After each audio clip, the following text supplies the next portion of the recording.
Ils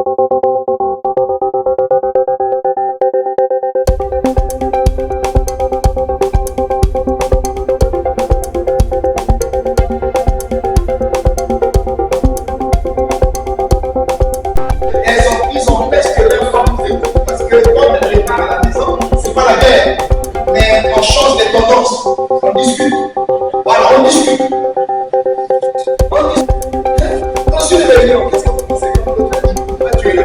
Tu es là. Toi, tu es venu faire quoi ici? Parce que c'est comme il a dit, comme il a dit, comme et toi-même, tu dis quoi?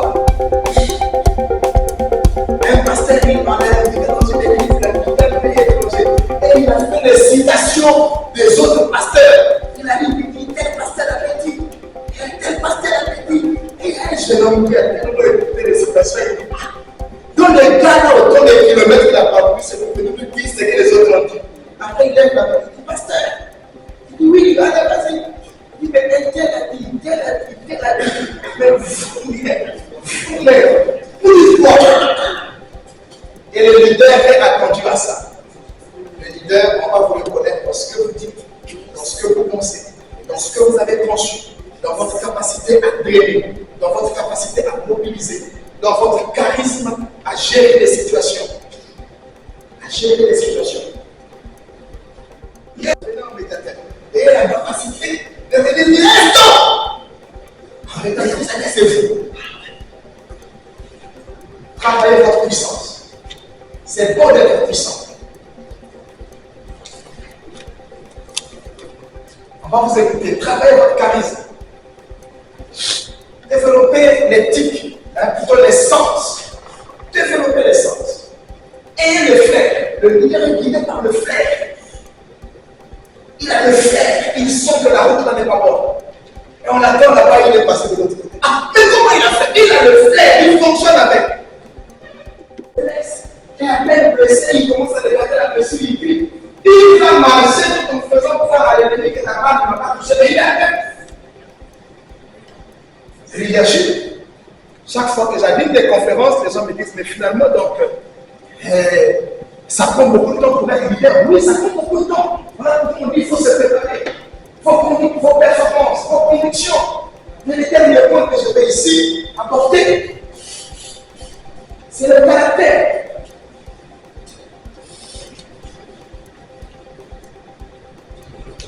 Le leader, c'est quelqu'un de caractériel. Il doit être caractériel parce qu'il va être meneur.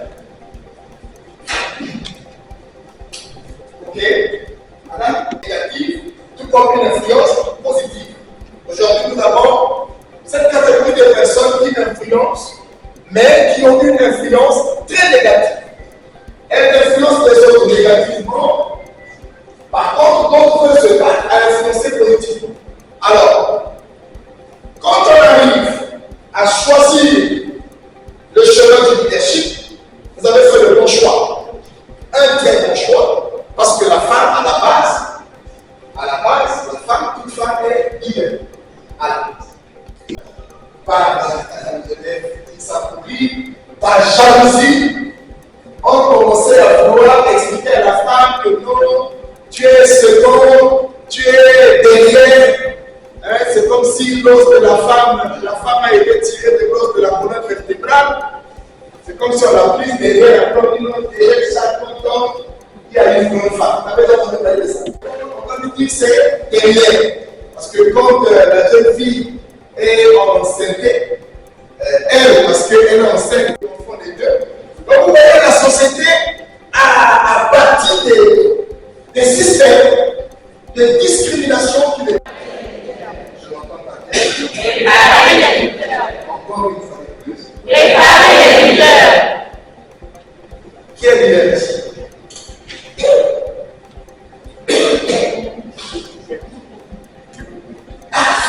Qui est leader? Voilà.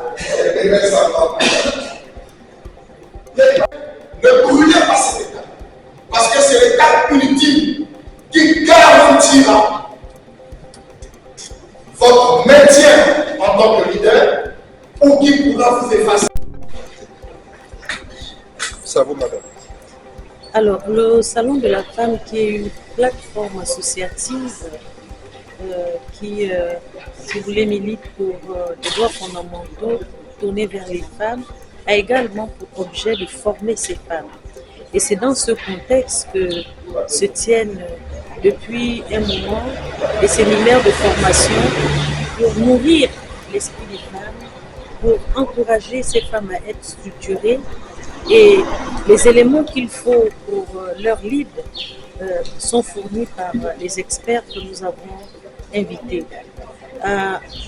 Premièrement, il faudrait que toutes ces femmes-là soient des visionnaires au départ, mais la vision ne suffit pas. Parce que préalablement à la vision, il faudrait qu'elles développent des valeurs, des principes et des normes.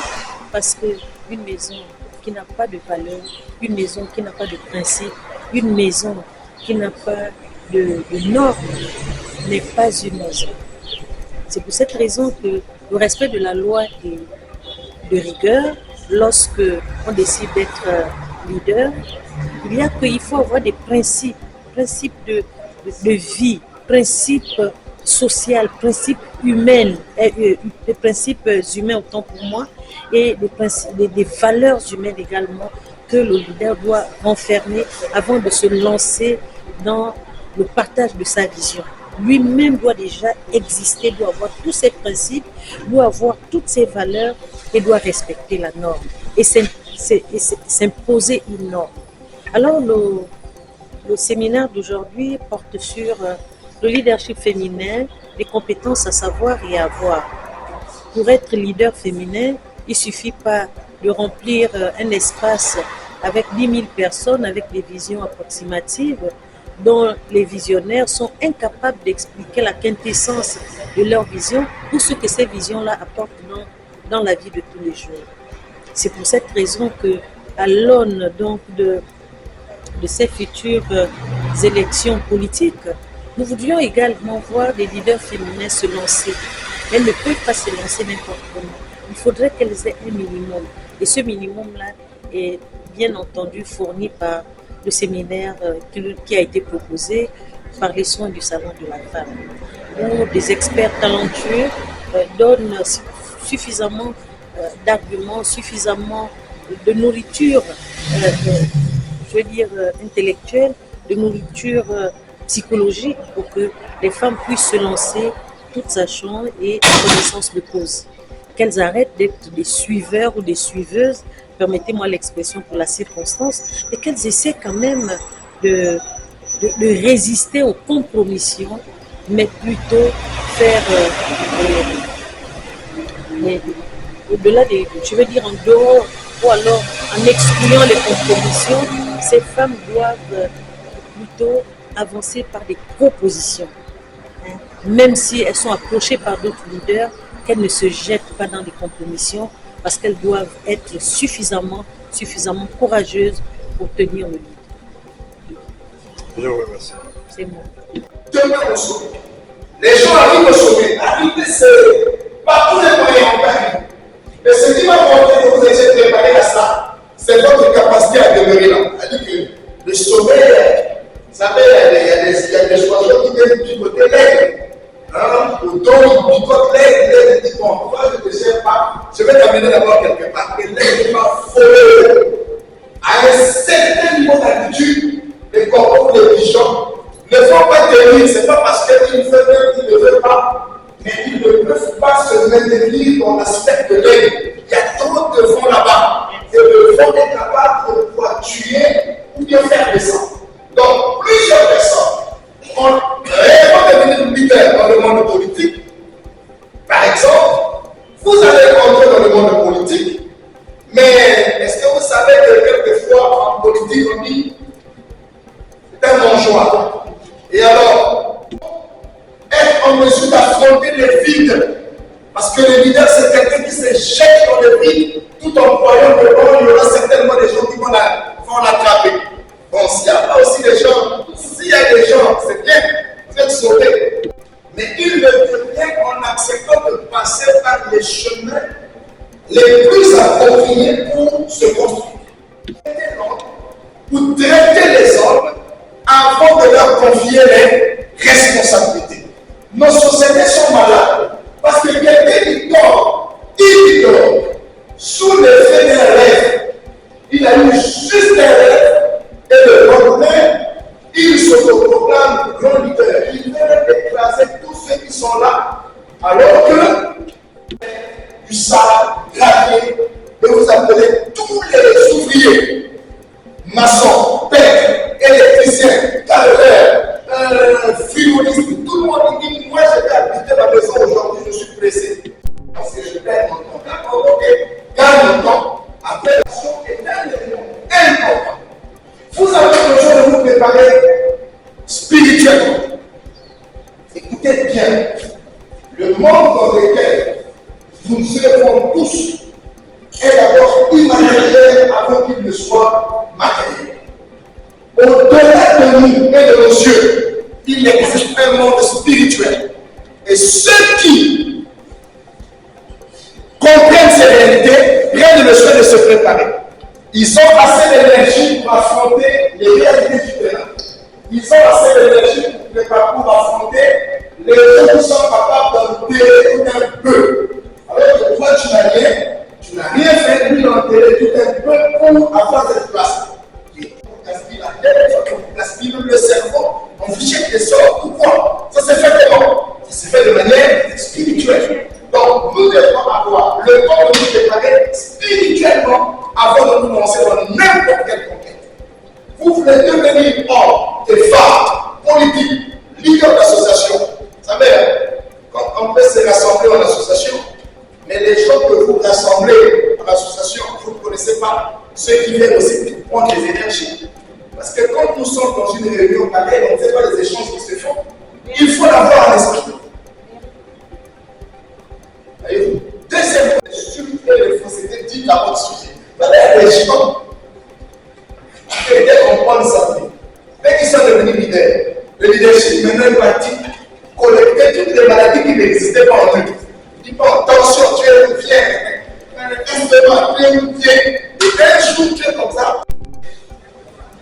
C'est bon.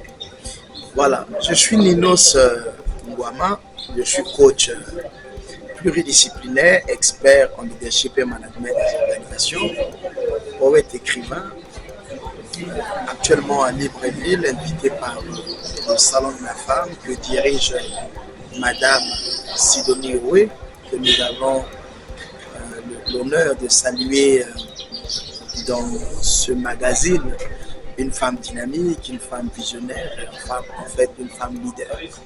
Bref, notre séjour ici à Libreville constitue un grand moment de partage avec les femmes du Gabon, mais aussi les hommes du Gabon, de la République gabonaise, autour d'une très grande thématique qui fait couler beaucoup d'encre, le leadership féminin.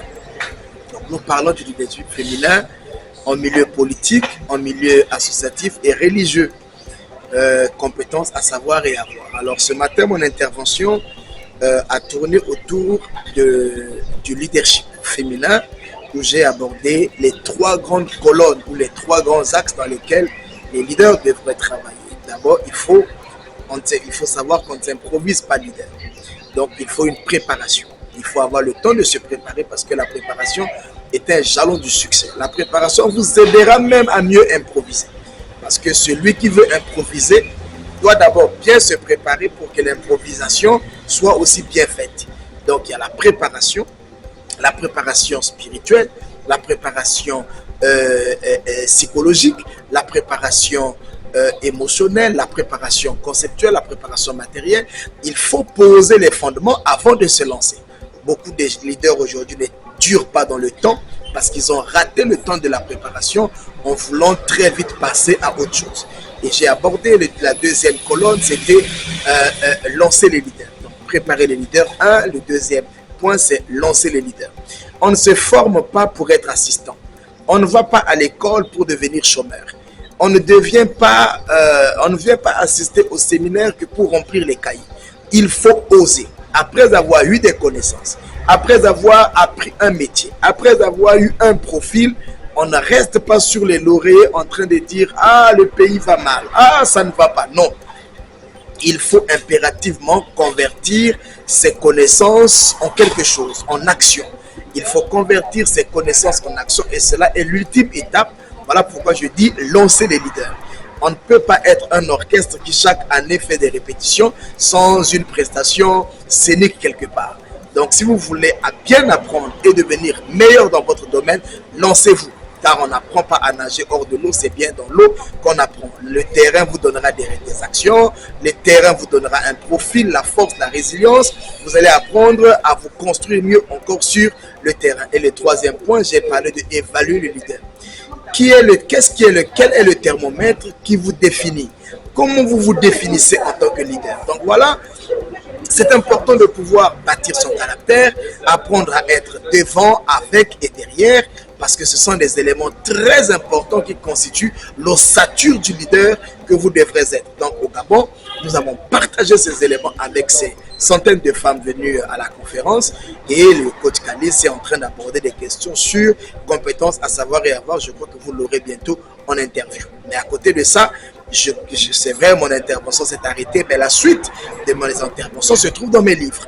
Vous avez des livres, mon livre Jamais prisonnier d'opinion, un best-seller vendu par des dizaines d'exemplaires, des milliers d'exemplaires.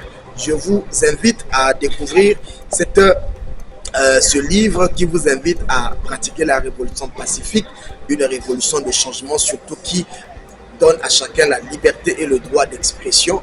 Donc un livre à lire sans modération. À côté de ça, j'ai aussi présenté mon livre Le rêve d'un autodidacte, une autobiographie qui retrace le parcours d'un homme qui est parti de zéro et à devenir ce qu'il est aujourd'hui.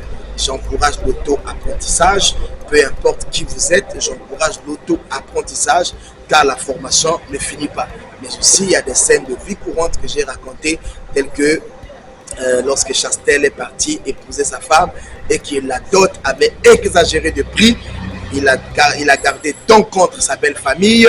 Et qu'est-ce qui s'est passé? Après la dot, il est parti tuer sa femme Oscarine dans un trou des reptiles. Donc je vous invite à découvrir pourquoi est-ce qu'il faut éviter la dot chère, pourquoi il faut éviter de faire la vente aux enchères des femmes par des dots et pourquoi est-ce qu'il faut aujourd'hui suivre le chemin de l'auto-éducation, du développement personnel. Mais à côté de ça, il y a le livre Stratégie de guerre qu'il faut aussi découvrir sur les rayons, bientôt disponible, déjà disponible au Gabon.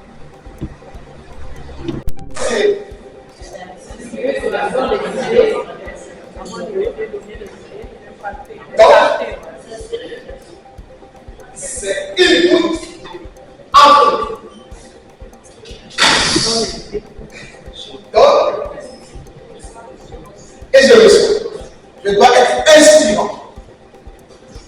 Il faut qu'il y ait quelqu'un qui se dit je veux faire comme lui. Et des personnes comme ça qui vous suivent et qui vous appellent, qui disent je vais être comme vous. Je vais faire comme vous. Faites aussi des choses qui amènent les gens à vous poser des questions. Vous avez fait ça pour nous. Quand quelqu'un regarde et dit non, mais c'est bien fait. Vous avez fait où? Ça veut dire que vous avez quand même touché. Ne faites pas de la peuplée. Ne vous débrouillez pas. Faites. Soit vous faites ou vous ne faites pas. Ok? Et deuxième position, il faut apprendre à être. Alors, bonjour, je suis Madame Moussambi, donc j'exerce des fonctions à la fois de chef d'entreprise, de consultante formatrice, d'accompagnement en épanouissement et développement personnel. Donc, je suis tout à fait satisfaite de cette formation qui s'est passée ici aujourd'hui à la Maison de la Femme, parce qu'elle est en adéquation avec ce que je propose aussi au grand public et à ce que je donne aux individus. Donc c'était vraiment quelque chose de complet, quelque chose d'authentique et également quelque chose qui est adapté à ce public qui était présent aujourd'hui. Motiver les gens, encourager les gens, et cela est très important.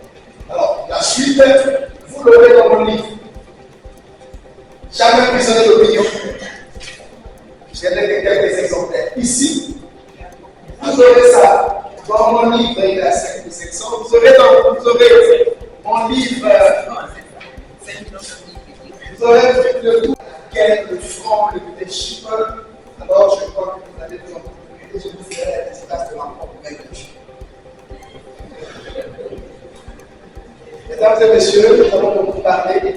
Sans transition, l'homme que je vais présenter ici il est expert, il est coach, il est écrivain, un ancien professionnel dans le monde. Voilà, qui est de retour aujourd'hui, il n'a plus le ballon au pied, il a le micro à la main, poète, écrivain, conférencier international, un homme qui naturellement maîtrise son sujet, et vous allez l'écouter avec envie de l'écouter encore une fois de plus. Sous applaudissements, mesdames et messieurs, Kalis Mikala.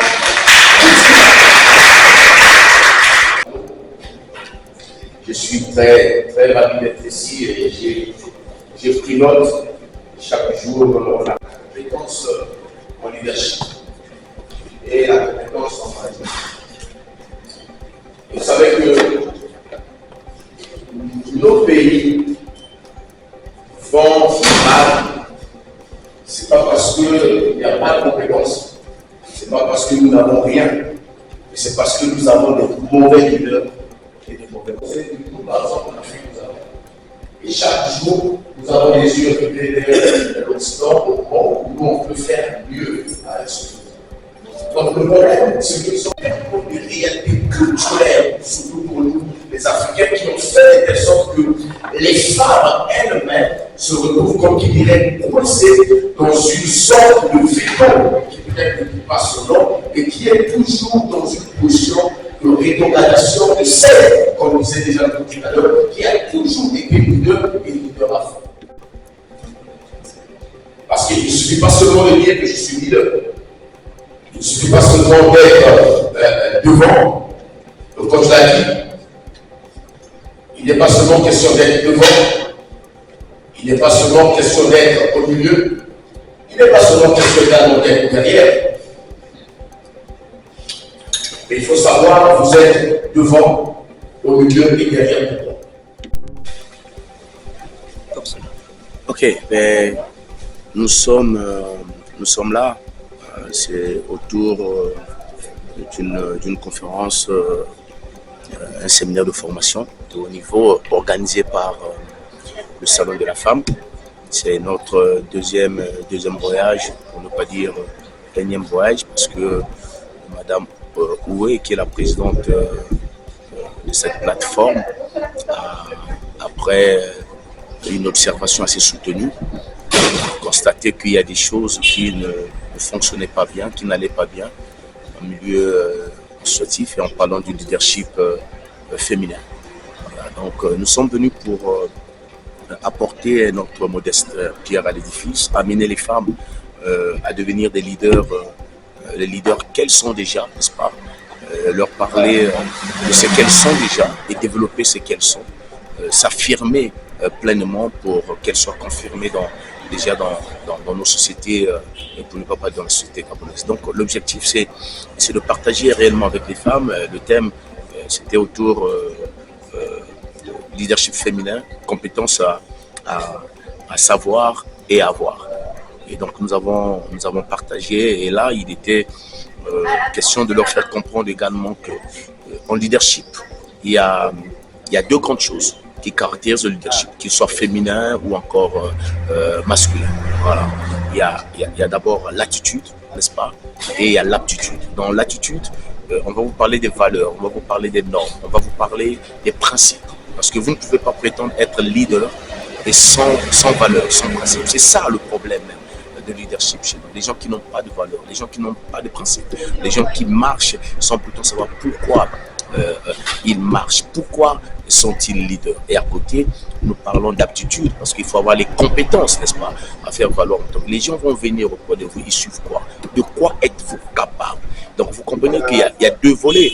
Il y a le savoir, il y a le savoir-être, n'est-ce pas, en tant que leader, et il y a le savoir-être. Et à côté, nous avons souligné que un leader, c'est une personne, femme comme homme, qui doit avoir une vision, n'est-ce pas, une vision réelle, une vision éprouvée, une vision claire, éprouvée, et à côté de ça, qui doit avoir les capacités de communiquer sérieusement et efficacement afin que sa vision demeure et continue à impacter dans son environnement, parce que vous savez que le leadership, c'est influencer, c'est amener à fédérer les intelligences, les compétences, les esprits et encore les hommes ensemble pour un objectif commun et amener également chacun à se réaliser dans la vision que le visionnaire a reçue. Parce que l'objectif, ce n'est pas seulement le visionnaire qui veut accomplir, n'est-ce pas, voir sa vision être valorisée, mais même ceux qui viennent, le leader doit avoir la capacité d'amener ceux qui viennent à devenir également compétents comme lui.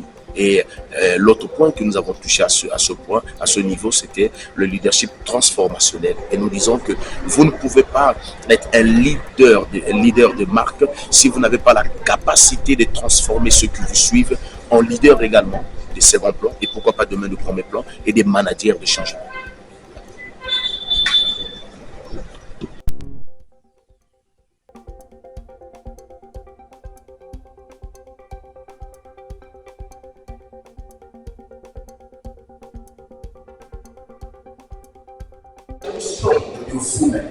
Vous allez constater que on vous dit vous êtes jumeaux jumelles, vous partez s'il faut prendre vos empreintes. Les jumelles ou les jumeaux que vous êtes, les vrais, je ne parle pas bien des faux jumeaux, les vrais, mais vous n'aurez pas les mêmes empreintes, donc déjà votre identité sera, vos identités seront différentes. Est-ce qu'on est d'accord? Si chacun de vous également a un rôle à jouer, je peux rester dans ces normes communicationnelles. Vous allez voir, par exemple, la vie, c'est comme également la télé, tous les médias, que ce soit la presse écrite, la presse en ligne, la presse audiovisuelle. Tout fonctionne comme une chaîne. Et la chaîne est composée des maillons. Et vous allez constater que quand un seul maillon de la chaîne sort, tout est considéré. Plus rien ne fonctionne. Ok. Nous avons assisté au leadership féminin. Ce salon nous a permis, d'abord en tant qu'homme, de nous montrer l'importance de la femme dans la société. De nous rappeler que la femme ne doit pas seulement être soumise à l'homme, mais aussi être collaboratrice avec l'homme. Que la femme aussi est un leader, elle a aussi un mot à dire dans tout ce que nous faisons, tout ce que nous entreprenons. Rappeler qu'à nos sœurs, à nos mères et à nos co-épouses aussi, que nous devons tous collaborer pour le bien et le bon fonctionnement de la société, dans les décisions, sur le plan culturel, matériel et même spirituel. Merci.